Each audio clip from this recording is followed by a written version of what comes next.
Good morning, Morgan Maxwell Mountain Lions. Today is Tuesday, March 30th, 2021. Please stand for the Pledge of Allegiance.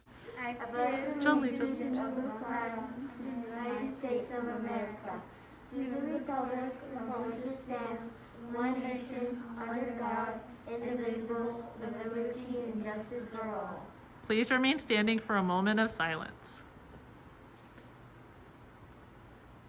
You may be seated. All right, a big shout out thank you to Ms. Connor's on-campus students for doing the pledge for us this morning. Look for more student-led pledges coming soon. Our on-campus menu for today is baked chicken, and tomorrow's breakfast is mini maple chip waffle. Remember, you get snacks with your breakfast, so even if you already ate breakfast or you're not hungry, make sure you grab that breakfast bag so that way if you're hungry later, if you need a snack, you have them available. I don't have any birthdays today, and it's time for our Women's History Month moment. Today our focus is on women inventors. Women have invented a lot of the things we use in everyday life. So let's find out about some of these inventions. A paper bag, a medical syringe, and a fire escape bridge. What do these widely used objects all have in common? They were all invented by women. And what makes these feats even more impressive is that they were invented at a time when women were discouraged from working in science and business. Today, however, women are thriving in the inventor space. In the last 40 years, female inventors who've been awarded patents have quintupled. That's why this Women's History Month, America celebrates the female inventors whose creations still impact our modern lives. One of these incredible women is Florence Parpart, who received the patent for the modern refrigerator in 1914. Her prototype forever changed the future of food safety and security. 30 years later, chemist Maria Telx developed the technology for the first solar energy heated home. Along with female architect Eleanor Raymond, the Finnish home turned a corner for sustainability and energy security. And in 1952, the computing pioneer and U.S. Navy Rear Admiral Grace Hopper led the development of the original computer software that processed massive stores of data. In fact, she was awarded the first ever Computer Science Man of the Year award. In honor of these incredible women, those who came before them, and the many who will follow their lead, America applauds the strength, leadership, and ingenuity of women across the globe.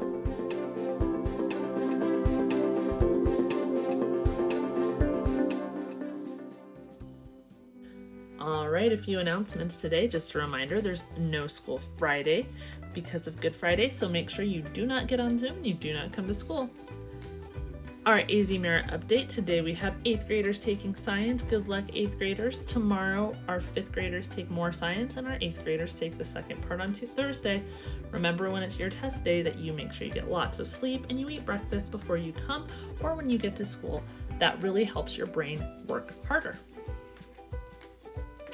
This was just our testing schedule if you needed to glance through to figure out what days you are testing on.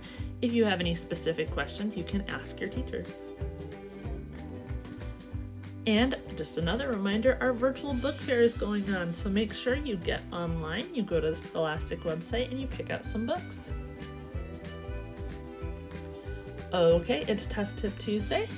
Teachers, my advice for you for a Test Tip Tuesday today is we are going to learn about multiple choice strategies for answering when we don't always know the answer. So teachers, my suggestion is that you pause the video after each tip. Maybe you spend a few minutes walking through it. If that doesn't work for you today, my other suggestion then is to plan some time to come back to this video. The tips will really stick better if students have an opportunity to talk through them with you. Thanks for stopping by. This is 2 Minute Classroom, and today I'm going to give you 7 tips for multiple choice exams. And if you want to further develop your study and test taking skills, I've linked some books I recommend and a study playlist in the description. Now on to the tips. We'll start with the basic ones and then move on to the more advanced tips, but all of these tips are relevant. Tip number 1 is to read through the instructions carefully. I'm always shocked at how many students jump right into the test without reading the instructions, and maybe you're one of them. There is often valuable information in the instructions about how to take the test and what you are allowed to do, so read it first. After reading the instructions, you can move on to tip number 2, which is to answer the easy questions first. This is a solid tip for nearly every type of test. It provides an overview of the test and gives you several small victories to boost your confidence right at the beginning of the test. Tip number 3 is to answer the question in your mind before reading the answer options. Use a piece of paper or your hand to cover the answer options. You may have to get a little more creative if it's a digital test. Then, with the answers covered, read the question and formulate your best idea of the answer in your mind before looking at the answers. So why do this rather than just reading the options? Because you won't get confused by the answer choices and thinking 2 or 3 of the options sound like good answers. If one of the options is similar to the answer you came to in your head, then you can answer faster and with more confidence. Try it out. Tip number 4 is to read every answer option. Similar to the instructions, many students skip this step on at least a few questions, often to their demise. Because most multiple choice test questions want you to find the most correct answer, there may be multiple correct answers. So if you stop at the first one, you may not see the most correct one. Even if you think you've found the answer, read them all. Tip number 5 is to use the process of elimination. When you come to a question that you don't know the answer to, you can increase your odds by eliminating answers you know to be incorrect. Physically cross them out if you can. If you can narrow it down to 2 or 3 answers, you'll increase your odds for guessing correctly from the remaining answer choices. Tip number 6 is specifically for all of the above type questions.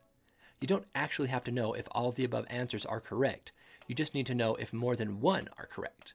For example, if the question has 5 possible answers, the last of which is all of the above, and you know the first and third answers are correct, but are uncertain about the other 2, you can confidently answer all of the above.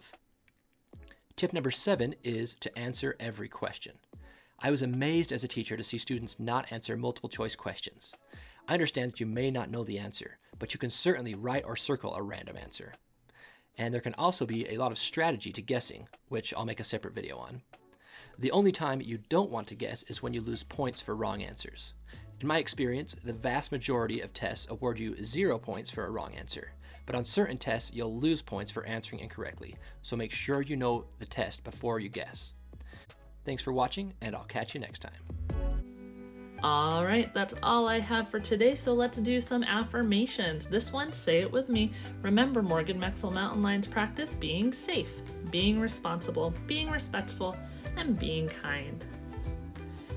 And let's talk about you as a learner. So let's talk about our daily learner affirmations. All right, this one, say after me.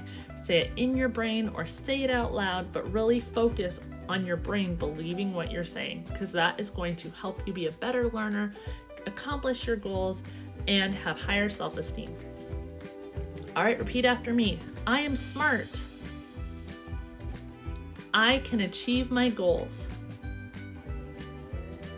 I work hard. I am awesome.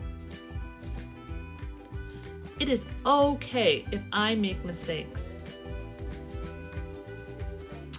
All right, way to go, guys. Thanks for doing those with me. That's all I have for today. Remember, it's a good day to have a good day. It's Tuesday. It's a 4-day week. We're halfway through the week after today. So I hope everyone has an awesome Tuesday, and we'll see you tomorrow.